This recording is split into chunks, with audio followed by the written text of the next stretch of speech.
তারে আপনি আগে জিজ্ঞাসা করুন হে আমার বিরুদ্ধে ফার্স্ট ভিডিও বানাইলো কেন মানে ফার্স্টে যে ভিডিও বানাইছো ভিডিওরে মানে সত্যি প্রকার প্রমাণ করতে গিয়া পয়লা নাটক করছে আমার লোকে মানে মানে ভিডিওটা আগে বানাইছে না হ্যাঁ হে আগে ভিডিও বানাইছে ভিডিও বানানোর পরে আমার হোয়াটসঅ্যাপে একজনে দিছে মানে এরপরে হে আমার ফোন করছে যে ও পেজ লাইনে ভিডিও বানাইছে জি জি ও লাইনটারে সত্য প্রকাশ করতে করিয়া হে আমার মসজিদ ওখান দেখাইছে জি জি জি আমি বুঝতে পারছি কারণ হে কইছে আমি কন্টেন্ট ক্রিয়েটার ওগুলো টাকা টাকা খাই আমি মাত মাতি জি অথচ বরাবর কোনো গ্রুপ বাপরও ক্ষমতা নাই হয়তো জাবিউ সাইডে কোনো বিষয় ঘুষ খায় জাবিউ সাইড ওলা চলে কারণ আমি এই বিষয়টা কেতন লাগে দর্শি জানেন মেসা হুজুর আপনি বলুন কারণ যে ভিডিওটা আমি দেখি আগে পোস্ট ভিডিও আগে পোস্ট দিছি পরে আমি দেখি লাইভ সেটা আমি মনে করছি এরকম চক্রান্ত আছে এ চক্রান্ত করিয়া স্যার দেন আর কি তোমার বিভূতি বানাই আপনার বিভূতি বানাই আর কি কোনো দলের ভাত সবাই তো আর কি ওলা আর কি স্যার আর কি কোনো এমরা করতে পারতো না জাবিউ সাইডের কোনো এমরা করতে পারতো তারা লাগান লুচ্ছার বদমাশ তাই যদি আমরা লাগান মানুষের জেল খাটাইলে তারই সময় বাঁচে কিনা কথা মানুষ হ্যাঁ জি না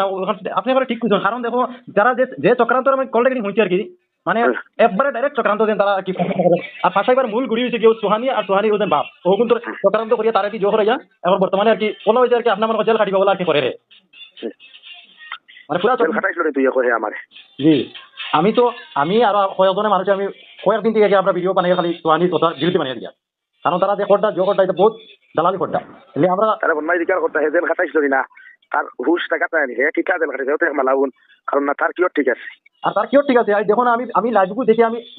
বুঝে নিয়েছিল চক্রান্ত আছে কারণ আগে ভিডিও পোস্ট হয়েছে দুদিন আগে যদি তুই কইতে মসজিদের হেল্পর লাগে ভিডিও আর কি মাতিতে তুই বুঝাও না আগে মাতিছ এবং তুই ভিডিও পুশ করার পরে তুই লাইভে গিয়ে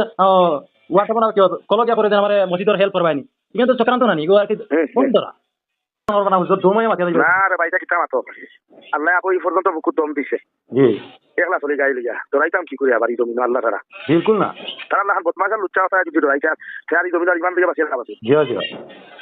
আমরা আছি আপনার পক্ষে ইনশাআল্লাহ আলহামদুলিল্লাহ